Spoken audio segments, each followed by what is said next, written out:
ಇವರ ಸನ್ನಿಧಿಯಲ್ಲಿ ಮನುಷ್ಯ ನಿಧಿ ಅನ್ನೋದನ್ನ ಬಚ್ಚಿಡ್ತಾ ಇದ್ದ. ಇದು ಎಲ್ಲರೂ ಒಪ್ಪುವ ಸಂಗತಿ. ಆದ್ರೆ ಆತ ಬಚ್ಚಿಟ್ಟ ನಿಧಿಯನ್ನ 7 ಹೆಡೆ ಸರ್ಪ ಕಾಯುತ್ತೆ ಅನ್ನೋ ನಂಬಿಕೆ ನಮ್ಮೆಲ್ಲರಿಗಿದೆ. ಹೀಗೆ ನಿಧಿ ಇದೆ ಎಂದು ನಂಬಲಾದ ಸ್ಥಳದೆಡೆಗೆ ಸಾಗಿತ್ತು ನಮ್ಮ ಪಯಣ.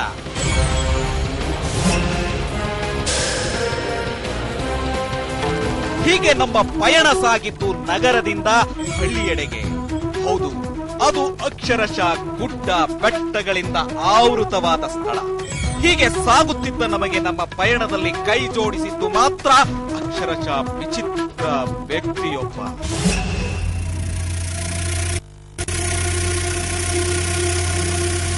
ನಾವು ಆತನನ್ನ ವಿಚಿತ್ರ ಎನ್ನಲು ಒಂದು ಕಾರಣ ಇದೆ. ಅದುವೇ ಆತ ನಮಗೆ ಆ ಸ್ಥಳದ ಕುರಿತಾಗಿ ಹೇಳುತ್ತಿದ್ದ ಕತೆ.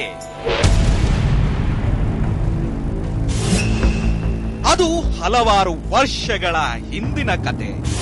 ಭೂಲೋಕದಲ್ಲಿ ರಾಕ್ಷಸರ ಅಟ್ಟಹಾಸ ಆರಂಭವಾದ ಕ್ಷಣಗಳು.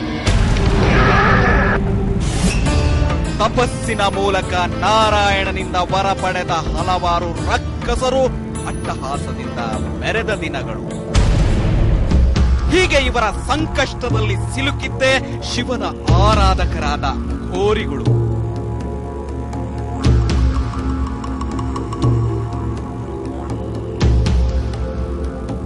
ಹೌದು, ಹಿಂದೊಮ್ಮೆ ಶಿವನ ಪರಮ ಪೂಜಕರೆನಿಸಿಕೊಂಡಿದ್ದ ಅಘೋರಿಗಳು ಮತ್ತು ರಾಕ್ಷಸರ ನಡುವೆ ದೊಡ್ಡ ಯುದ್ಧವೇ ನಡೆದು ಹೋಗಿತ್ತು.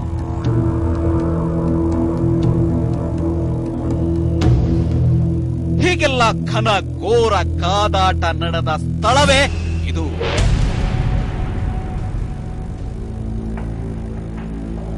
ಅದು ಅಘೋರಿಗಳು ಮತ್ತು ರಕ್ಕಸರ ನಡುವೆ ನಡೆದ ಕದನ. ಆ ಕದನ ನಡೆಯಲು ಕಾರಣವೇ ಈ ಸ್ಥಳ. ಹೀಗೆ ಕತೆ ಹೇಳಲು ಆರಂಭಿಸಿದ ವ್ಯಕ್ತಿ ನೇರವಾಗಿ ಕರೆದೊಯ್ದಿದ್ದು ಅಗೋಚರ ಸ್ಥಳವೊಂದಕ್ಕೆ.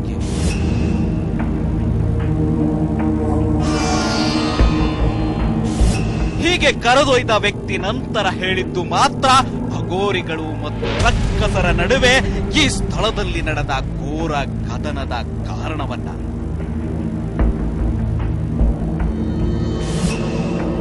ಹಿಂದೊಮ್ಮೆ ಈ ಸ್ಥಳ ಪವಿತ್ರ ಶಕ್ತಿಯೊಂದಿದ್ದ ಭಕ್ತರ ಪಾಲಿಗೆ ಪುಣ್ಯಕ್ಷೇತ್ರ. ಆಗ ಇದು ಕಾಡುಗಳ ಮಧ್ಯೆ ಇದ್ದ ಪ್ರದೇಶ. ಸ್ವತಃ ದೇವಾನು ದೇವತೆಗಳಿಗೆ ಪ್ರಿಯವಾದ ಕ್ಷೇತ್ರವಿದು. ಅದಕ್ಕೆ ಕಾರಣ ಇಲ್ಲಿಯೇ ನೆಲೆ ನಿಂತ ಅಧಿದೇವತೆ ಮಹಾದೇವ. ಹೌದು, ಹಿಂದೊಮ್ಮೆ ಈ ಸ್ಥಳ ಭಕ್ತರ ಪಾಲಿನ ಕಾಶಿ, ಪಾಪ ಪರಿಹರಿಸಬಲ್ಲ ಚಮತ್ಕಾರ ಕ್ಷೇತ್ರ. ಹೀಗೆಂದು ನಂಬಿದ್ದ ಅಘೋರಿಗಳು ಈ ಸ್ಥಳದಲ್ಲಿ ನೆಲೆ ನಿಂತು ಬಿಟ್ಟಿದ್ದರು. ಇಲ್ಲಿ ನೆಲೆಸಿದ ಅಧಿದೇವತೆಯನ್ನ ರಕ್ಕಸರಿಂದ ಕಾಯುವುದೇ ಇವರ ಕಾಯಕವಾಗಿತ್ತು. ಶಿವಭಾಲಯೋಗಿ ಪ್ರದರ್ಶನ ಬ್ರಹ್ಮದೇವ ದೇವಗಡ ಬ್ರಹ್ಮ. ನಂತರದ ದಿನಗಳಲ್ಲಿ ಬಂದ ರಾಜಾದಿರಾಜರು ಈ ಸ್ಥಳದ ಮಹಿಮೆಯನ್ನ ಅರಿತು ಇಲ್ಲೊಂದು ದೇವಾಲಯ ನಿರ್ಮಾಣಕ್ಕೆ ಮುಂದಾದರು. ಆದರೆ ಸ್ಥಳೀಯರ ಪ್ರಕಾರ ಇಂದು ಅದು ಮಂಡಿನಡಿಯಲ್ಲಿ ಅವಿತು ಹೋಗಿದೆ. ಹೀಗೆ ಈ ಸ್ಥಳದ ಮಹಿಮೆ ಅರಿತ ಹಲವಾರು ಸಂಸ್ಥಾನದ ಮಹಾರಾಜರು ಇಲ್ಲಿ ನೆಲೆಸಿದ ಅಧಿದೇವತೆಗೆ ಅಪಾರವಾದ ವಜ್ರ ವೈಡೂರ್ಯವನ್ನ ಕಾಣಿಕೆಯಾಗಿ ನೀಡುತ್ತಾರೆ. ಹೀಗೆ ನೀಡಿದ ಹಲವಾರು ಸಂಪತ್ತಿಗೆ ಕಾವಲಾಗಿ ಅಘೋರಿಗಳು ಮಂಡಲವನ್ನ ರಚಿಸಿ ನಾಗದೇವತೆಯನ್ನ ನೇಮಿಸಿ ಬಿಡ್ತಾರೆ.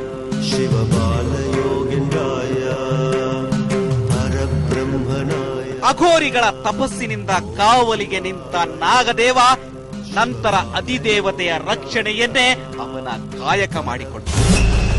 ಹೀಗೆ ಸಾಗುತ್ತಿದ್ದ ದಿನಗಳಲ್ಲಿ ಘನಘೋರ ಭೂಕಂಪ ಉಂಟಾಗಿ ಅಲ್ಲಿದ್ದ ದೇವಾಲಯ ಮಂಡಿನಡಿಯಲ್ಲಿ ಮುಚ್ಚಿ ಹೋಗುತ್ತೆ. ಇಷ್ಟು ಮುಂಚೆ ಇಲ್ಲಿ ಭೂಮಿ ಒಳಗೆ ಏನಿತ್ತೋ ಏನೋ ಗೊತ್ತಿಲ್ಲ ಯಾರಿಗೂ. ಆಮೇಲೆ ನಮ್ಮ ನರಸಿಂಹರೆಡ್ಡಿ ಅವರು ಒಂದ್ಸಾರಿ ಬಂದರು.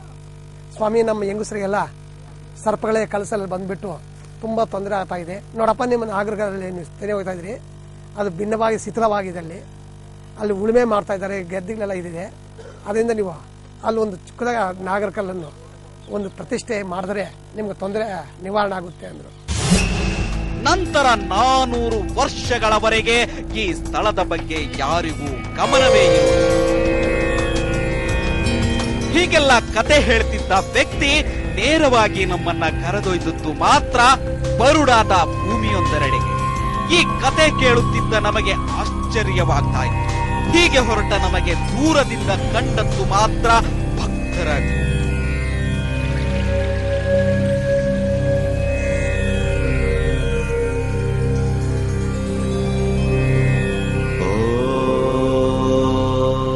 ಅವರು ಬಡವ ಬಲ್ಲಿದ ಜಾತಿಯ ಗೋಜಿಲ್ಲದೆ ಅದ್ಯಾವುದೋ ಕಲ್ಲಿಗೆ ಅರಿಶಿಣ ಮೆತ್ತುತ್ತಿದ್ದ ಭಕ್ತರು. ಮಹಾದೇವ ಅಲ್ಲಿದ್ದ ಹಲವಾರು ಕಲ್ಲುಗಳಿಗೆ ಹುತ್ತಗಳಿಗೆ ಪೂಜಿಸುತ್ತಿದ್ದ ದೃಶ್ಯಗಳು. ಕಾರಣ ಅರಿಯದಾದ ನಾವುಗಳು ಅವರ ಸಮೀಪಕ್ಕೆ ಹೋದವು. ಶಿವೇ ಬ್ರಹ್ಮಧಾಮ. ಹೌದು, ಅವು ಭಕ್ತರ ಪಾಲಿನ ದೈವಗಳು. ಹೀಗೆಲ್ಲ ಕಲ್ಲುಗಳಿಗೆ ಅರಿಶಿಣ ಮೆತ್ತುತ್ತಿದ್ದ ಭಕ್ತರು ಅವುಗಳನ್ನ ಪರಿಪರಿಯಾಗಿ ಬೇಡಿಕೊಳ್ತಾ ಇದ್ದರು. ಅದನ್ನ ಕಂಡ ನಾವು ಅವರಲ್ಲಿ ಕೆಲವರನ್ನ ಮಾತನಾಡಿಸಿದ್ವಿ. ಅದಕ್ಕೆ ಕಾರಣವನ್ನ ಕೇಳಿದ್ವಿ. ಹೀಗೆ ಭಕ್ತರ ಪಾಲಿನ ಪವಿತ್ರ ಕ್ಷೇತ್ರವೆನಿಸಿಕೊಂಡ ಅಘೋರಿಗಳ ತಪಸ್ಸಿನಿಂದ ದುಷ್ಟರಿಂದ ಸಂರಕ್ಷಿಸಲ್ಪಟ್ಟ ದೇವಾನುದೇವತೆಗಳ ತಪಸ್ಸಿನ ಕ್ಷೇತ್ರವೆನಿಸಿದ ಈ ಸ್ಥಳದ ಕುರಿತು ಮತ್ತಷ್ಟು ನೋಡೋಣ ಬ್ರೇಕ್ನ ನಂತರ.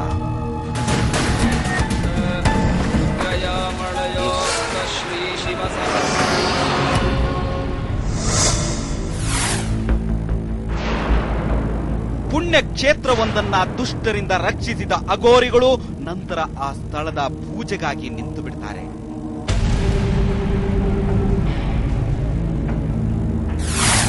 ಕಾಲಾನುಕ್ರಮೇಣ ಅಪ್ಪಳಿಸಿದ ಭೂಕಂಪದಿಂದಾಗಿ ಈ ಸ್ಥಳ ಭೂಮಿಯಲ್ಲಿ ಅವಿತು ಹೋಗುತ್ತೆ.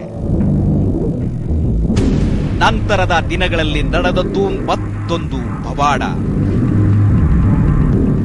ಮಿಸಸ್ ಸುಮಾರು ಒಂದು 7 ಡೇಸ್ ಅನ್ಕಾನ್ಶಿಯಸ್ನೆಸ್ ಅಲ್ಲಿದ್ರು. ಆ ಸಂದರ್ಭದಲ್ಲಿ ದೇವ್ರಿಗೆ ಹರಕೆ ಹೊತ್ಕೊಂಡಂತ ಸಂದರ್ಭದಲ್ಲಿ ನಮ್ಮ ಅತ್ತೆಯವರು ಸಹ ಹರಕೆ ಹೊತ್ಕೊಂಡಿದ್ರು. ಆ ಸಂದರ್ಭದಲ್ಲಿ ಇಲ್ಲಿ ಪೂಜೆ ಆದ ತಕ್ಷಣ ನೆಕ್ಸ್ಟ್ ಡೇನೇ ಅವ್ರಿಗೆ ಒಂದು ಸ್ವಲ್ಪ ಜ್ಞಾನ ಬಂತು. ಹಾಗಾಗಿ ಆ ದಿನದಿಂದ ಈ ಒಂದು ದೇವರಲ್ಲಿ ನನಗೆ ಬಹಳ ಭಕ್ತಿ ಜಾಸ್ತಿ ಆಗಿದೆ. ಹೌದು, ಇಲ್ಲಿನ ಭಕ್ತರು ಹೇಳುವಂತೆ ಈ ಘಟನೆ ನಡೆದ ಸಾವಿರಾರು ವರ್ಷಗಳ ನಂತರ ಈ ಸ್ಥಳ ನರಸಿಂಹರೆಡ್ಡಿ ಎಂಬ ವ್ಯಕ್ತಿಯ ಪಾಲಾಗುತ್ತೆ. ಅಸಲಿಗೆ ನರಸಿಂಹರೆಡ್ಡಿ ಒಬ್ಬ ರೈತ. ಈ ಜಮೀನಿನಲ್ಲಿ ಕೃಷಿ ಚಟುವಟಿಕೆಯನ್ನ ಮಾಡಲು ಆರಂಭಿಸ್ತಾನೆ. ಹೀಗಿದ್ದ ದಿನಗಳಲ್ಲೇ ಇದೇ ಊರಿನ ಮತ್ತೊಬ್ಬ ಲಕ್ಕಾರೆಡ್ಡಿ ಎಂಬುವರಿಗೆ ಕನಸೊಂದು ಬೀಳುತ್ತೆ.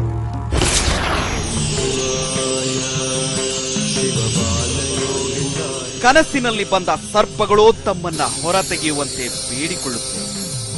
ಇಂಥ ಕನಸು ಆತನಿಗೆ ಪ್ರತಿದಿನ ಬೀಳಲು ಆರಂಭಿಸುತ್ತೆ. ಆದರೆ ಸರ್ಪಗಳನ್ನ ಹೇಗೆ ಕಾಪಾಡಬೇಕೆಂಬ ಕಾರಣ ಮಾತ್ರ ಆತನಿಗೆ ಹೊಳೆಯೋದಿಲ್ಲ. ಸರ್ಪಗಳ ಕಾಟದಿಂದ ಬೇಸತ್ತ ಆತ ಘಾಟಿ ಸುಬ್ರಹ್ಮಣ್ಯಕ್ಕೆ ಭೇಟಿ ನೀಡ್ತಾನೆ. ಆದರೆ ಅಲ್ಲಿ ಆತನಿಗೆ ಸ್ವಾಮಿಯ ದರ್ಶನವೇ ಆಗೋದಿಲ್ಲ. ಮತ್ತೆ ನೋವಿನಿಂದ ತನ್ನ ಊರಿಗೆ ವಾಪಸ್ ಆಗ್ತಾನೆ ಲಕ್ಕಾರೆಡ್ಡಿ. ಅದು ಶ್ರಾವಣ ಮಾಸ. ಮಳೆ ಬಾರದೆ ಇದ್ದ ಸಮಯದಲ್ಲಿ ತನ್ನ ಬೆಳೆಗಳ ಬಗ್ಗೆ ಆಲೋಚಿಸುತ್ತಾ ಹೊಲದಲ್ಲಿ ಕೂರ್ತಾನೆ. ತನಗೆ ಕಾಣುತ್ತಿದ್ದ ಕನಸನ್ನ ಮೆಲುಕು ಹಾಕುತ್ತಿದ್ದಾಗಲೇ ಕಿದ್ದಕ್ಕಿದ್ದಂತೆ ಮಳೆ ಸುರಿಯಲು ಆರಂಭಿಸಿಬಿಡುತ್ತೆ.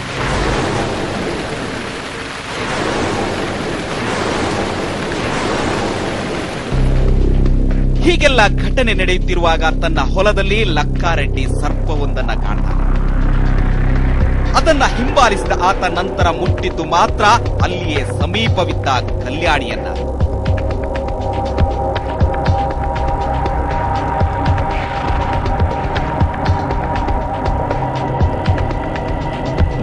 ಇದು ಸಾವಿರಾರು ವರ್ಷಗಳ ಹಿಂದಿನ ಕಲ್ಯಾಣಿ. ರಾಜಾದಿರಾಜರು ನಿರ್ಮಿಸಿದ ಕಲ್ಯಾಣಿ.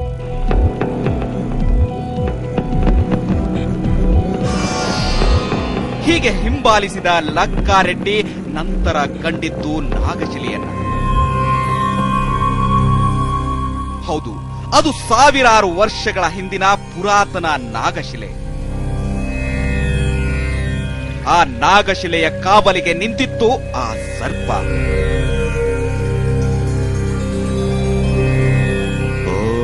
ಆಮೇಲೆ ಆ ಕಲ್ಲುಗಳೆಲ್ಲ ತೆಗೆದಿಟ್ಟಿದ್ರೆ ಆ ಒಂದು ಕಲ್ಲುಗಳನ್ನ ಜಲವಾಸ ಮಾಡಿಸಬೇಕಾಗಿತ್ತು. 45 ದಿವಸ ಜಲವಾಸಕ್ಕೆ ಇಲ್ಲಿ ನೀರಿನ ವಸತಿ ಇರಲಿಲ್ಲ. ಅದಕ್ಕಾಗಿ ನಾವು ನಮ್ಮ ಅಣ್ಣನ ಮಗ ನಾರಾಯಣ ರೆಡ್ಡಿ ಅವರು ಹೊಲದ ಹತ್ರ ತಗೊಂಡು ಹೋಗೋಣ ಅಂತ ಗಾಡಿ ಕಟ್ಸ್ಕೊಂಡು ಇಲ್ಲಿಗೆ ಬಂದ್ವಿ. ಆ ಕಲ್ಲುಗಳನ್ನ ತಗೊಂಡು ಹೋಗೋಣ, ತೊಟ್ಟಿನಲ್ಲಿ ಹಾಕಿ ಎಲ್ಲ ಜಲವಾಸ 45 ಡೇಸ್ ಮಾಡಿಸ್ಕೊಂಡು. ಆಗ ಇಲ್ಲಿ ನಾಗರ ಸರ್ಪ ಬಂದು ಆ ಕಲ್ಲುಗಳು ಸುತ್ತ ಹಾಕ್ಬಿಟ್ಟು ಆ ಕಲ್ಲುಗಳ ಮೇಲೇನೆ ಹೆಡೆ ಎತ್ಕೊಂಡು ಕೂತ್ಕೊಂಡ್ಬಿಡಿ. ಆಗ ಎಲ್ಲರೂ ನಮಸ್ಕಾರ ಮಾಡಿ, ಆಯ್ತು ನಿನ್ನ ಇಷ್ಟ, ಹೇಗೆ ನಾವು ಇಲ್ಲಿನೇ ಬೇಕಾದ್ರೆ ಮಾಡ್ತೀವಿ ಅಂತ ಒಂದು ಮನಸ್ಸಿನಲ್ಲಿ ಅಂದ್ಕೊಂಡ ತಕ್ಷಣ ಆಮೇಲೆ ಅದು ಜಾಗ ಬಿಟ್ಟಿದೆ. ನಂತರ ಊರಿನ ಜನರೆಲ್ಲ ಒಂದೆಡೆ ಸೇರಿ ಹೋಮ ಹವನಗಳನ್ನ ಕೈಗೊಂಡು ಭೂಮಿಯನ್ನ ಅಗೆಯಲು ಆರಂಭಿಸ್ತಾರೆ. ನಂತರ ಅವರಿಗೆ ಸಿಕ್ಕಿದ್ದು ಮಾತ್ರ ನಾಗನಿಧಿ.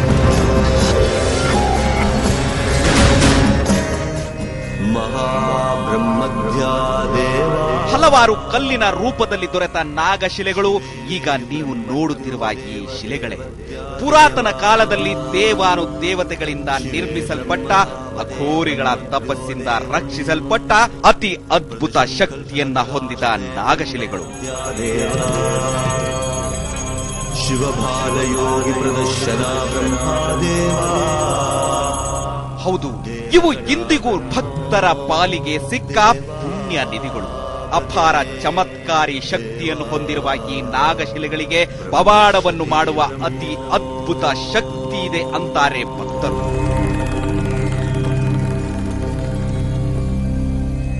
ನನಗೆ ನೋವು ಜಾಸ್ತಿ ಆಗ್ಬಿಟ್ಟು ಮೂತ್ರಕೋಶ ಜಾಸ್ತಿ ಆಗ್ಬಿಟ್ಟಿತ್ತು.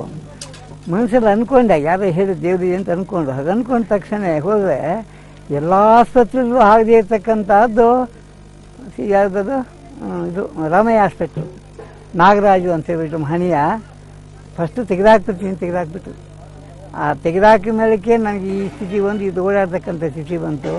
ಆಮೇಲೆ ಇಲ್ಲಿ ಬಂದು ನೋಡೋ ವರ್ಷಕ್ಕೆ ಈಕೆ ಮಹತ್ವ ಜೋರಾಗಿದೆ. ಸರ್ಪದೋಷ, ಕಾಳಸರ್ಪದೋಷ, ಕುಜದೋಷ ಹೊಂದಿದ ಯಾವೊಬ್ಬ ವ್ಯಕ್ತಿಯು ಇಲ್ಲಿಗೆ ಬಂದು ಪುರಾತನ ನಾಗಶಿಲೆಗೆ ಪೂಜಿಸಿದ್ದೇ ಆದಲ್ಲಿ ಅವು ನಿವಾರಣೆ ಆಗುವುದು ಖಂಡಿತ ಅಂತಾರೆ ಇಲ್ಲಿಗೆ ಭೇಟಿಯಾದ ಭಕ್ತರು.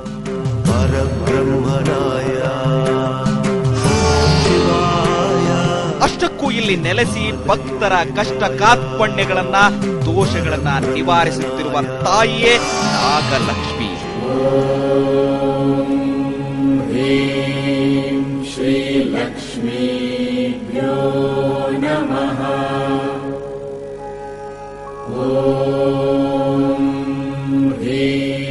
ಹೌದು, ಇಲ್ಲಿ ಭಕ್ತರಿಗೆ ಸಿಕ್ಕ 128 ಶಿಲೆಗಳಲ್ಲಿ ಸಿಕ್ಕಿದ್ದ ನಾಗಲಕ್ಷ್ಮಿಯ ಶಿಲೆ ಅಘೋರಿಗಳ ತಪಸ್ಸಿನಿಂದ, ಶಕ್ತಿಯಿಂದ, ದೇವಾನುದೇವತೆಗಳ ಸಂಕಲ್ಪದಿಂದ ನಿರ್ಮಿಸಲ್ಪಟ್ಟ ಅತಿ ಅದ್ಭುತ ಶಕ್ತಿಯೇ ನಾಗಲಕ್ಷ್ಮಿ.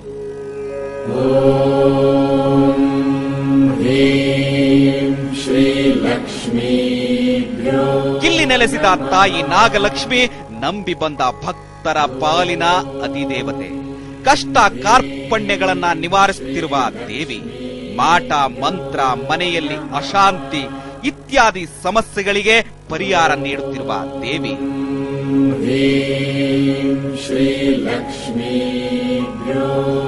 ಈ ಸ್ಥಳದಲ್ಲಿ ಸಿಕ್ಕ ಪುರಾತನ ನಾಗಶಿಲೆಗಳು ಇಂದು ಭಕ್ತರ ಪಾಲಿನ ಆಶಾಕಿರಣ. ಹಲವಾರು ವರ್ಷದಿಂದ ಈಡೇರದಂತಿದ್ದ ಮನೋಭೀಕ್ಷೆಗಳು ಈ ಸ್ಥಳಕ್ಕೆ ಬಂದು ಬೇಡಿದ್ದೆ ಆದಲ್ಲಿ ನಾಗಲಕ್ಷ್ಮಿಯ ಕೃಪೆಯಿಂದ ಖಂಡಿತ ಈಡೇರುತ್ತವೆ. ಇದು ಈ ಕ್ಷೇತ್ರಕ್ಕೆ ಬರುವ ಹಲವಾರು ಭಕ್ತರ ನಂಬಿಕೆ. ಮನೆಯಲ್ಲಿ ಶಾಂತಿ ಇಲ್ಲದವರು, ಆರ್ಥಿಕವಾಗಿ ಕುಂದಿದವರು ಇಲ್ಲಿ ನಡೆಯುವ ಸರ್ಪ ಸಂಸ್ಕಾರ ಪೂಜೆಯಲ್ಲಿ ಭಾಗವಹಿಸಿದ್ದೇ ಆದಲ್ಲಿ ಅವರ ಸಂಕಷ್ಟಗಳು ದೂರವಾಗುತ್ತವೆ. ಹುಡುಗಿ ಇಲ್ಲಿ ಮಂಡಲ ಪೂಜೆಗೆ ಬಂದಿಲ್ಲಂತೆ. ಬಂದು ದರ್ಶನ ಮಾಡ್ಕೊಂಡು ಹೋದ ತಕ್ಷಣ ಗರ್ಭ ನಿಂತದಂತೆ. ನಮಗೆ ಗೊತ್ತಿದ್ದಿಲ್ಲ. ಹೆರಿಗೆ ಟೈಮ್ ಬೆಂಗಳೂರಲ್ಲಿ ಹಾಸ್ಪಿಟಲ್ ಹೋಗಿ ಹೆರಿಗೆಗೆ ಹೋದ್ರೆ ಅವ್ರಿಗೆ ಸಿಜರಿನ್ ಮಾಡಬೇಕು, ತುಂಬಾ ಕಷ್ಟ ಇದೆ ಅಂದ್ರಂತೆ.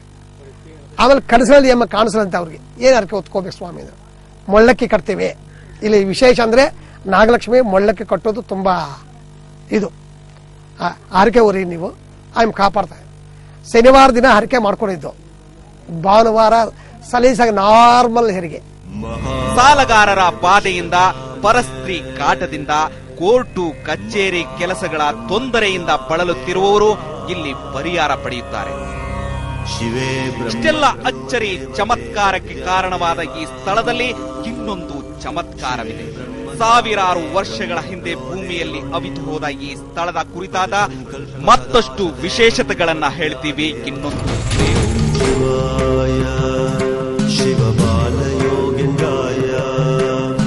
ಹಲವಾರು ವರ್ಷಗಳ ಹಿಂದೆ ಭೂಮಿಯಲ್ಲಿ ಅವಿತು ಹೋದ ನಾಗಶಿಲೆಗಳು ರೈತ ಕಂಡ ಕನಸಿನ ನಂತರ ಬಾಹ್ಯ ಪ್ರಪಂಚಕ್ಕೆ ಕಾಣಿಸುತ್ತೆ. ಇಲ್ಲಿ ಪೂಜಿಸಿದ ಹಲವಾರು ವ್ಯಕ್ತಿಗಳು ಒಳಿತನ್ನ ಕಂಡಿದ್ದಾರೆ. ತಮ್ಮ ಜೀವನದ ಕಷ್ಟ ಕಾರ್ಪಣ್ಯಗಳಿಂದ ನೆಮ್ಮದಿಯ ಬದುಕು ದಕ್ಕಿಸಿಕೊಂಡಿದ್ದಾರೆ. ನಾವು ಮೊದಲಿಂದಲೂ ಕಷ್ಟ ಬಿದ್ದು ಬೇಸಾಯ ಮಾಡ್ತಿದ್ವಿ. ಒಂದು ದಿವಸ ಸಾಲ ತೀರಿಸಿರ್ಲಿಲ್ಲ. ಅಂಥದ್ರಲ್ಲಿ ಒಂದು ವರ್ಷಕ್ಕೆ ಸಾಲ ಎಲ್ಲಾನು ಆಗ್ಬೇಕು ಅಂತ ಬೆಳೆ ಸಿಕ್ತು. ಅದೇ ನಮ್ಗೆ ಒಳ್ಳೇದಾದ. ಇಷ್ಟೆಲ್ಲ ವಿಶೇಷ ಶಕ್ತಿಗೆ, ಪವಾಡಕ್ಕೆ ಕಾರಣವಾದ ಶಕ್ತಿಯೇ ಇಲ್ಲಿ ನೆಲೆಸಿರುವ ಶಿವಲಿಂಗ.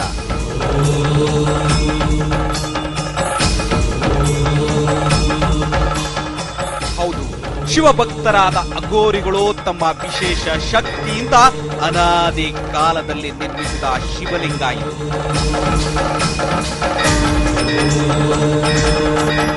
ಇಲ್ಲಿನ ಈ ಪ್ರದೇಶಕ್ಕೆ ಇಷ್ಟೆಲ್ಲ ಶಕ್ತಿ ಬರಲು ಇಲ್ಲಿರುವ ಶಿವಲಿಂಗವೇ ಕಾರಣ ಅಂತಾರೆ ಇಲ್ಲಿನ ಭಕ್ತರು. ಈ ಪ್ರದೇಶದಲ್ಲಿರುವ ನಾಗಲಕ್ಷ್ಮಿ ಮತ್ತು ಶಿವಲಿಂಗಕ್ಕೆ ಸಂಕಷ್ಟದಲ್ಲಿರುವ ಯಾರೊಬ್ಬ ವ್ಯಕ್ತಿಯೇ ಬಂದು ಪೂಜಿಸಿದ್ದೇ ಆದಲ್ಲಿ ಅವರು ಬೇಡಿಕೊಳ್ಳುವ ಎಂತಹದ್ದೇ ಬೇಡಿಕೆ ಇರಲಿ ಅದು ಈಡೇರುತ್ತದೆ ಎಂಬುದು ಇಲ್ಲಿನ ಭಕ್ತರ ನಂಬಿಕೆ. ಭಾವನವರು ಅವ್ರಿಗೆ ಸಾಕಷ್ಟು ವ್ಯವಹಾರದಲ್ಲಿ ತೊಂದರೆಗಳಿದ್ದು ಹರಕೆ ಮಾಡಿಕೊಂಡು ಇಲ್ಲಿ ನಾಗ ಪ್ರತಿಷ್ಠೆ ಮಾಡಿದ ಮೇಲೆ ಅವರಿಗೆ ಸಾಕಷ್ಟು ಅನುಕೂಲ ಆಗಿದೆ. ಅವರ ಮಕ್ಕಳಿಗೆ 3 ಜನ ಮಕ್ಕಳಿಗೂ ಮದುವೆ ಆಗಿರ್ಲಿಲ್ಲ. ಈಗ ಅವ್ರಿಗೆ ಸಂಬಂಧಗಳು ಒಂದೊಂದಾಗಿ ಬರ್ತಾ ಇದೆ. ಇಂದು ಭಕ್ತರ ಪಾಲಿಗೆ ಈ ಕ್ಷೇತ್ರ ಅದಮ್ಯ ಶಕ್ತಿ ಹೊಂದಿರುವ ದೈವಿ ಕ್ಷೇತ್ರ. ಹಾಗೆಂದು ನಂಬಿದ ಭಕ್ತರು ದಿನಪ್ರತಿ ಇಲ್ಲಿಗೆ ಬರ್ತಾರೆ. ಹಾಗೆ ಬಂದ ಭಕ್ತರು ಇಲ್ಲಿನ ಸ್ವಾಮಿಗೆ ನಿಷ್ಠೆಯಿಂದ ಪೂಜಿಸ್ತಾರೆ. ತಮ್ಮ ಸಂಕಷ್ಟಗಳನ್ನ ಪಾರು ಮಾಡುವಂತೆ ಬೇಡಿಕೊಳ್ತಾರೆ. ಇಷ್ಟೆಲ್ಲ ಮಹಿಮೆಗೆ ಕಾರಣವಾದ, ನಂಬಿ ಬಂದ ಭಕ್ತರ ಪಾಲಿಗೆ ಸಂಜೀವಿನಿಯಂತಿರುವ ನಾಗಲಕ್ಷ್ಮಿ ಸನ್ನಿಧಿ ಇರುವ ಸ್ಥಳವೇ ತುಮಕೂರು ಜಿಲ್ಲೆಯ ಮಧುಗಿರಿ ತಾಲೂಕಿನಲ್ಲಿರುವ ಕುರಿಬಿದನೂರಿನಿಂದ 14 ಕಿಲೋಮೀಟರ್ ದೂರದಲ್ಲಿರುವ ಕೊಡಿಗೇನ. ಮಹಾದೇವ್ಯೈ ಚ ವಿದ್ಮಹೇ ವಿಷ್ಣುಪತ್ನ್ಯೈ ಚ ಧೀಮಹಿ ತನ್ನೋ ಲಕ್ಷ್ಮೀ ಪ್ರಚೋದಯಾತ್. ತಾಯಿ ನಾಗಲಕ್ಷ್ಮಿ ನೆಲೆ ನಿಂತ ಈ ಸ್ಥಳದಲ್ಲಿ ಮಾಟ ಮಂತ್ರ ತಂತ್ರಗಳಿಗೆ ಪ್ರವೇಶವಿಲ್ಲ. ಯಾವುದೇ ರೀತಿಯ ದುಷ್ಟ ಶಕ್ತಿಗಳಿಂದ ಭಕ್ತರು ನರಳುತ್ತಿದ್ರೆ ಈ ಕ್ಷೇತ್ರಕ್ಕೆ ಬಂದು ತಾಯಿಯಲ್ಲಿ ಬೇಡಿಕೊಂಡ್ರೆ ಸಾಕು, ಹೀಗೆ ಕ್ಷಣ ಮಾತ್ರದಲ್ಲಿ ಅವುಗಳನ್ನ ನಿವಾರಿಸ್ತಾಳೆ. ವಿಷ್ಣುಪತ್ನ್ಯೈ ಚ ಧೀಮಹಿ. ಈ ಕ್ಷೇತ್ರದಲ್ಲಿ ಇನ್ನೊಂದು ವಿಶೇಷವಿದೆ. ಈ ಸ್ಥಳದಲ್ಲಿ 5 ಹುತ್ತಗಳಿದ್ದು ಅವುಗಳನ್ನ ಒಟ್ಟಾಗಿ ಪೂಜಿಸಿದ್ದೇ ಆದಲ್ಲಿ ಸರ್ಪ ಸಂಸ್ಕಾರದಲ್ಲಿ 5 ಕ್ಷೇತ್ರದಲ್ಲಿ ದೊರೆಯುವ ಪಂಚ ಪುಣ್ಯಗಳು ಲಭಿಸುತ್ತವಂತೆ. ಆದ್ದರಿಂದಲೇ ಇಂದಿಗೂ ಭಕ್ತರು ಇದನ್ನ ಕರೆಯುವುದು ಪಂಚ ಸುಬ್ರಹ್ಮಣ್ಯ ಕ್ಷೇತ್ರವೆಂದು.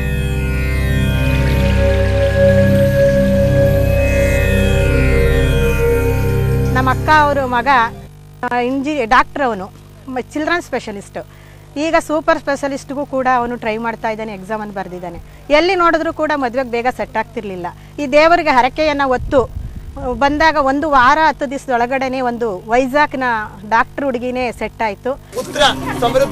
ಸಂತಾನವಿಲ್ಲದವರು, ಮುಖ್ಯವಾಗಿ ಗಂಡು ಸಂತಾನದ ಬಯಕೆ ಇರುವವರು ಈ ಸ್ಥಳದಲ್ಲಿ ಸರ್ಪ ಸಂಸ್ಕಾರವನ್ನ ನಡೆಸಿದ್ದೇ ಆದಲ್ಲಿ ಅಂತಹವರಿಗೆ ಒಳಿತು ಖಂಡಿತ ಅಂತಾರೆ ಇಲ್ಲಿನ ವ್ಯಾಪಾರದಲ್ಲಿ ಸ್ವಲ್ಪ ತೊಂದರೆಗಳಾಗ್ತಾ ಇತ್ತು ಮತ್ತು ನಮ್ಮ ಮನೆಯಲ್ಲಿ ಕಷ್ಟಗಳು ಜಾಸ್ತಿ. ವಿಪರೀತ ತೊಂದರೆಗಳು ಅವೆಲ್ಲ ಆಗ್ತಾಯಿತ್ತು. ಇಲ್ಲಿ ಬಂದು ನಮಸ್ಕಾರ ಹಾಕಿ ಇಲ್ಲಿ ನಾಗ ಪ್ರತಿಷ್ಠೆ ಮಾಡಿದ್ಮೇಲೆ ನಮಗೆ ಸ್ವಲ್ಪ ಅನುಕೂಲ ಆಗಿದೆ. ಸಂತಾನಕ್ಕೂ ಇದು ಮಾಡಿದ್ದೀವಿ, ನಾಗ ಪ್ರತಿಷ್ಠೆ ಮಾಡಿದ್ದೀವಿ, ನಮಗೆ ಒಳ್ಳೆಯದಾಗ್ತಾ ಇದೆ ಸರ್.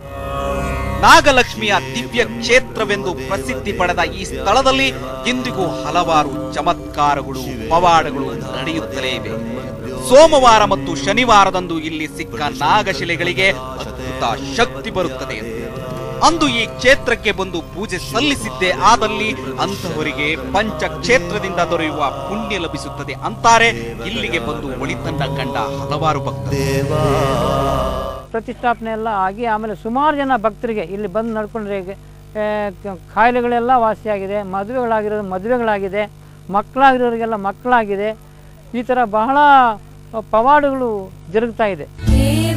ಸರ್ಕಾರಿ ಕೆಲಸದಲ್ಲಿ ಯಾವುದೇ ತೊಡಕಿರಲಿ, ಮಕ್ಕಳಿಗೆ ವಿದ್ಯಾಭ್ಯಾಸದ ಸಮಸ್ಯೆ ಇರಲಿ, ಅಂತವರು ಈ ಸ್ಥಳಕ್ಕೆ ಬಂದು ಸಾವಿರಾರು ವರ್ಷಗಳಿಂದ ಇಲ್ಲೇ ನೆಲೆ ನಿಂತ ಬಿಲ್ವಪತ್ರೆ ಮರಕ್ಕೆ ಧ್ಯಾನಿಸಿ ನಾಗಲಕ್ಷ್ಮಿಯ ದರ್ಶನ ಪಡೆದರೆ ಎಲ್ಲಾ ತೊಡಕುಗಳು ನಿವಾರಣೆ ಖಂಡಿತ ಅಂತಾರೆ ಇವರು. ಅದರಿಂದ ನಮ್ಮ ಮಗನಿಗೆ ಕೆಲಸ ಸಿಗ್ಬೇಕು, BTS ಬಸ್ಗೆ ಡ್ರೈವರ್ ಆಗ. ಇವಾಗ ಸಂಬಂಧ ನೋಡ್ತಾ ಇದ್ದೀವಿ, ಅದೊಂದು ಒಳ್ಳೆಯದಾದರೆ ನಮಗೆ ಆಯಮ್ನಿಂದ. ಇಲ್ಲಿ ಬಂದ ಪ್ರತಿಯೊಬ್ಬ ವ್ಯಕ್ತಿಯು ಕೂಡ ತಮ್ಮ ಸಮಸ್ಯೆಯಿಂದ ಮುಕ್ತಿ ಪಡೆದೇ ತೀರ್ತಾನಂತೆ. ಮಕ್ಕಳು ಕೆಟ್ಟ ಚಟಕ್ಕೆ ಕುಡಿತದ ಗೀಳಿಗೆ ಬಿದ್ದಲ್ಲಿ ಅಂತಹವರನ್ನ ಕರೆತಂದು ಅವರ ಹೆಸರಲ್ಲಿ ತಾಯಿ ನಾಗಲಕ್ಷ್ಮಿ ಬೇಡಿಕೊಂಡ್ರೆ ಸಾಕು, ದುಷ್ಟ ಚಟಗಳಿಂದ ದೂರವಾಗ್ತಾರೆ. ಈ ಬಿಲ್ವಪತ್ರೆ ಮರದಲ್ಲಿರುವ ಕಾಯಿಗಳನ್ನ ಮನೆಗೆ ಕೊಂಡೊಯ್ದು ಪೂಜಿಸಿದ್ರೆ ಅವರ ಮನೆಯಲ್ಲಿ ಶಾಶ್ವತ ಶಾಂತಿ ಲಭಿಸುವುದಂತೂ ಖಂಡಿತವಂತೆ. ನಮ್ಮ ವಂಶಸ್ಥರಲ್ಲೇ ಕೆಲವರು ಒಂದ್ಸರಿ ಮರ ಕಡಿಸಕ್ಕೆ ಹೋಗಿ ಅದು ತಿರ್ಗಿ ಅವ್ರ ಮನೆಯಲ್ಲಿ ನಾಗರಾವ್ ಕಾಣಿಸ್ಕೊಂಡು ಈ ಥರದ್ದೆಲ್ಲ ಆಗಿರೋದ್ರಿಂದ ಯಾರೂ ಅಂತಹ ದುಸ್ಸಾಹಸಕ್ಕೆ ಕೈ ಹಾಕೋದಿಲ್ಲ. ಎಲ್ಲರೂ ತಮ್ಮ ವಂಶಸ್ಥರಿಗೆ, ನಮ್ಮ ಮಕ್ಕಳಿಗೆಲ್ಲ ನಾವು ಯಾವ ರೀತಿ ಶ್ರೀಕಂಠೇಶ್ವರ ಸ್ವಾಮಿ ನಂಜನಗೂಡಲ್ಲಿದ್ದಾರೋ ಅದೇ ಥರ ಅದೇ ಶಕ್ತಿಯುತವಾದಂಥ ದೇವರು ಇಲ್ಲೂ ಇದೆ ಅಂತ ಹೇಳ್ಬಿಟ್ಟು ನಾವು ಎಲ್ಲರೂ ಈ ದೇವರನ್ನೇ ನಂಬ್ಕೊಂಡು ಬಂದಿದ್ದೀವಿ. ಇಷ್ಟೆಲ್ಲ ಮಹಿಮೆಗೆ ಪಾತ್ರವಾದ ಈ ಸ್ಥಳಕ್ಕೆ ಹಲವಾರು ಸ್ಥಳದಿಂದ ಬಂದಂತಹ ಭಕ್ತರು ತಮ್ಮ ಕಷ್ಟ ಕಾರ್ಪಣ್ಯಗಳು ಮಾಯವಾಗಲೆಂದು ಇಲ್ಲಿಯೇ ನೆಲೆ ನಿಂತ ದೈವಿ ಶಕ್ತಿಯನ್ನ ಬರಿಯಾಗಿ ಬೇಡಿಕೊಳ್ತಾ ಇದ್ದಾರೆ.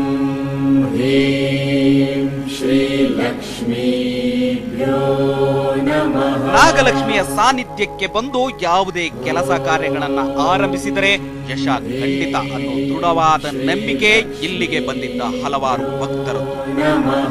ದೇವಸ್ಥಾನದ ಬಗ್ಗೆ ನಾನು ಬಹಳ ಇದರಿಂದ ನಂಬಿಕೆ ಇಟ್ಕೊಂಡಿದ್ದೀನಿ. ಈ ನಂಬಿಕೆ ಮೇಲೆ ನನ್ನ ಮಕ್ಕಳಿಗೆ ಕೆಲಸ ಸಿಕ್ತು, ಇಬ್ಬರಿಗೆ, ಒಬ್ಬರು ಲೆಕ್ಚರ್ ಅಂತ ಸಿಕ್ತು, ಒಬ್ಬರಿಗೆ ಸಾಫ್ಟ್ವೇರ್ ಇಂಜಿನಿಯರ್ ಅಂತ ಸಿಕ್ತು. ಒಂದು ಮಗಳು 12 ದಿವಸ ಐಸಿನಾಗಿತ್ತು. ಐಸಿನಾಗಿದ್ದವ್ರನ್ನ ಇದು ಈ ದೇವರ ಪ್ರೇರಣೆಯಿಂದ ಆಕೆ ಈಗ ಸ್ವಲ್ಪ ಗುಣಮುಕ್ತರಾಗಿದ್ದಾರೆ. ಅದೇನೇ ಇರಲಿ, ನಂಬಿದ ಭಕ್ತರ ಪಾಲಿಗೆ ಪವಿತ್ರ ಕ್ಷೇತ್ರವಿದೆ. ಸರ್ಪ ದೋಷಗಳಿಂದ ಮುಕ್ತಿ ಪಡೆಯಬೇಕಾದರೆ ಈ ಸ್ಥಳಕ್ಕೆ ಬಂದು ಪೂಜೆ ಸಲ್ಲಿಸಿದರೆ ಅದರಿಂದ ಮುಕ್ತಿ ಖಂಡಿತ ಅಂತಾರೆ ಇಲ್ಲಿಗೆ ಪೂಜೆಗೆಂದು ಬಂದಿದ್ದ ಹಲವಾರು ಭಕ್ತರು. ಆದರೆ ಬರೀ ಪೂಜೆ ಮಾತ್ರದಿಂದ ಒಳಿತಾಗುತ್ತೆ ಅಂತ ನಂಬಿದ ಭಕ್ತರಿಗೆ ನಾವು ಏನು ಹೇಳುವಂತಿರಲಿಲ್ಲ. ಅದು ಅವರವರ ನಂಬಿಕೆ, ಭಕ್ತಿ ಅಷ್ಟೇ.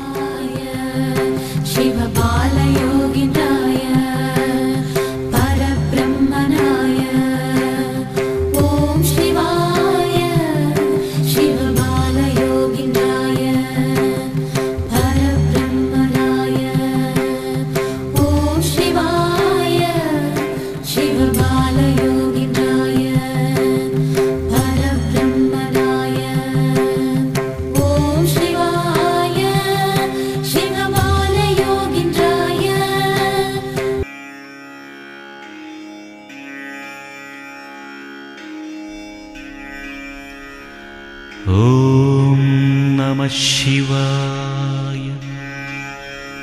ಓಂ ನಮಃ ಶಿವಾಯ. ಓಂ ನಮಃ ಶಿವಾಯ. ಓಂ ನಮಃ ಶಿವಾಯ. ಓಂ ನಮಃ ಶಿವಾಯ. ಓಂ ನಮಃ ಶಿವಾಯ.